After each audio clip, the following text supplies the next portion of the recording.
5 questions pour comprendre l'Alliance des États du Sahel. Pour plus d'informations sur ce sujet, retrouvez-nous après le générique. Mais avant de commencer, n'oubliez pas de vous abonner et d'activer la cloche de notification pour ne pas manquer nos prochaines vidéos. Bon visionnage.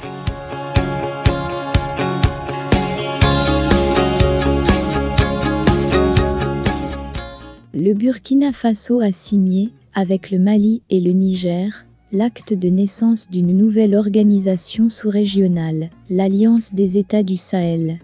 3 pays au destin presque identique. Tous empêtrés dans une crise sécuritaire qui perdure depuis des années, ils sont maintenant tous dirigés par des militaires à l'issue de coups d'État.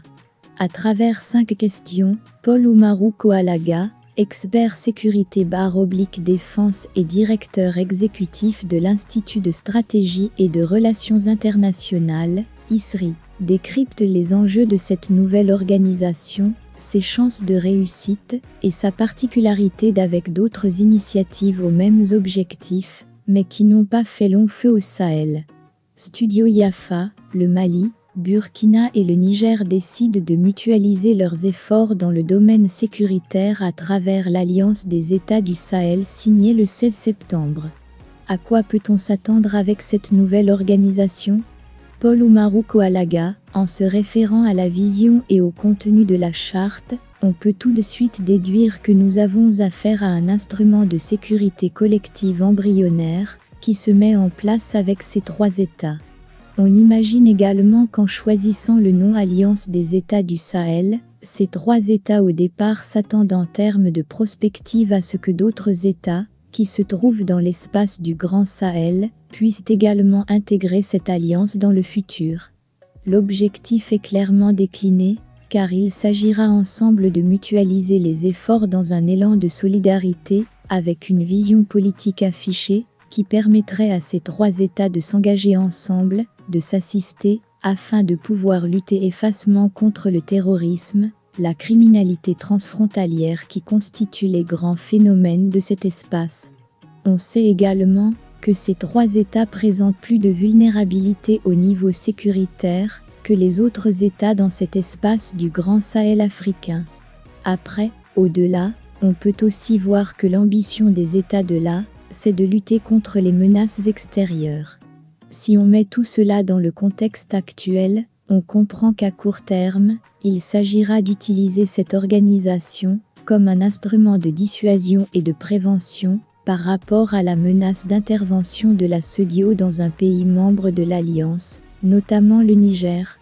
Tout cela se met en place pour à la fois répondre à des besoins conjoncturels, c'est-à-dire la menace de l'intervention au Niger, mais bien après, de façon structurelle, on voit cette vision de mettre en place une sécurité collective embryonnaire, avec pour vocation de lutter la grande criminalité transfrontalière. Il est aussi clair que cet élan de solidarité entre ces 3 États devrait reposer sur une bonne vision politique. En ce sens, la vision panafricaniste qui sous-entend là est aussi clairement mentionnée. Studio Yafa, serait-ce une réponse à la moribonde organisation du G5 Sahel ? Paul Oumarou Koalaga, je ne dirais pas, comme vous, que le G5 Sahel est une initiative moribonde, même si on peut reconnaître que dans son opérationnalisation, elle présente des limites objectives par rapport à ses ambitions de départ. Quand on parle de G5 Sahel, on voit tout de suite l'Afrique de l'Ouest, et on l'assimile un peu à la CEDEAO. Il est bon de rappeler qu'à l'intérieur du G5 Sahel, il y a 3 régions. L'Afrique de l'Ouest, avec le Mali, le Niger et le Burkina. Il y a aussi l'Afrique centrale avec le Tchad, et enfin la Mauritanie qui est en Afrique du Nord. On a donc en plus de la CEDEAO, 2 autres communautés économiques régionales, qui sont concernées par la question du G5 Sahel. C'est depuis 2014 que dans une vision d'apporter des réponses à la question sécuritaire et contribuer au développement, des États se sont mis en synergie. L'objectif était de permettre à ces 5 États d'avoir d'abord un instrument pour assurer la lutte contre l'insécurité. À l'intérieur du G5 Sahel, il y a plusieurs piliers dont celui défense. C'est à l'intérieur de ce pilier que la force conjointe du G5 Sahel a été créée en 2017 pour pallier la menace terroriste qui se faisait plus pressante. Il est vrai que c'est cette force conjointe du pilier sécurité/défense qui est beaucoup plus médiatisée que les deux autres piliers, que sont la gouvernance et la résilience et les infrastructures.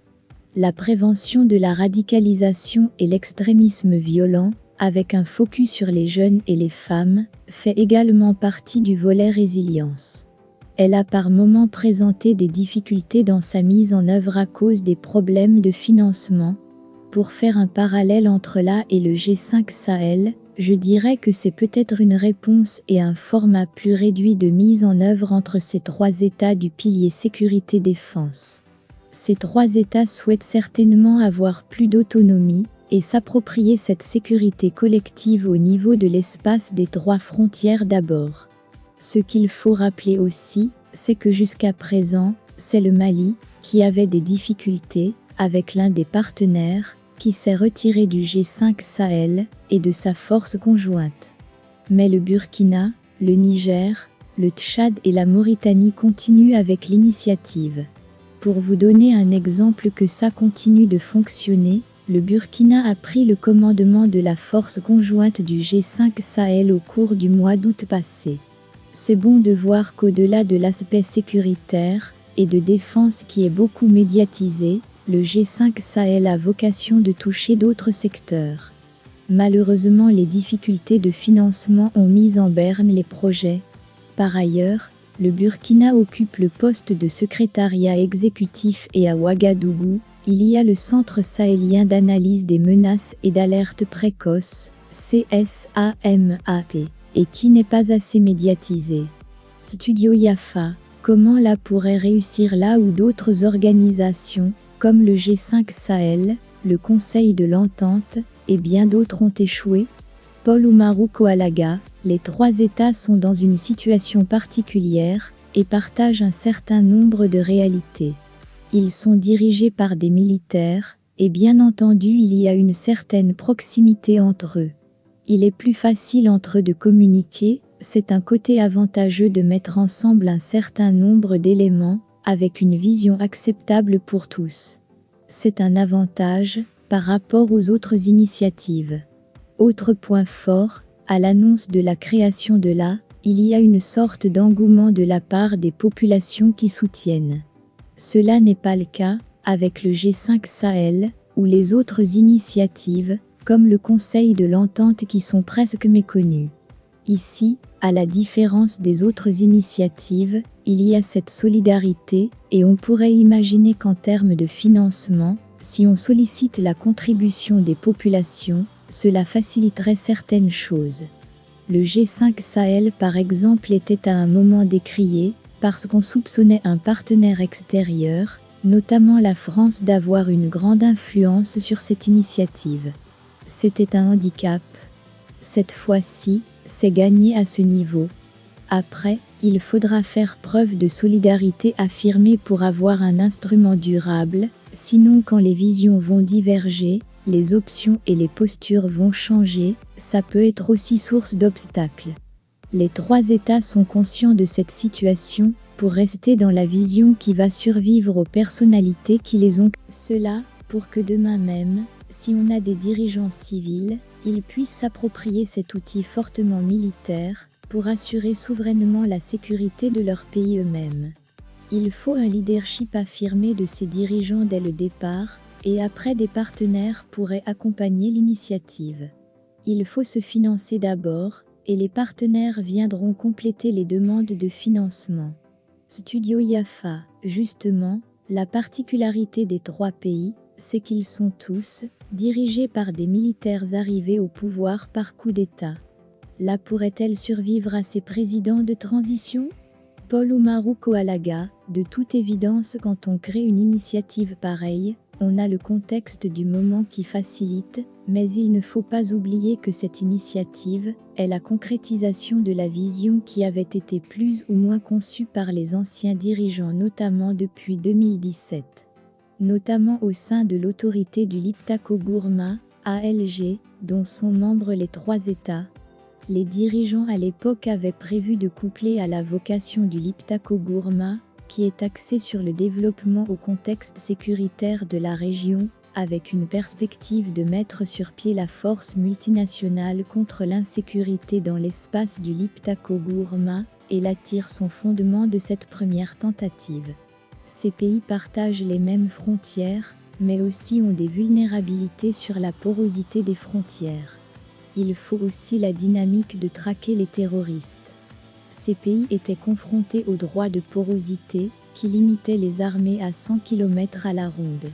Aujourd'hui, être dans une alliance pareille pourrait résoudre à la fois ces questions de droit de poursuite et permettre de mener des opérations dans un esprit de solidarité. Avec cela, des résultats pourraient être concluants. Studio Yafa, sans la coopération avec des pays voisins, ces pays peuvent-ils endiguer les menaces terroristes? Paul Oumarou Koalaga, ces pays ne peuvent pas vivre en autarcie.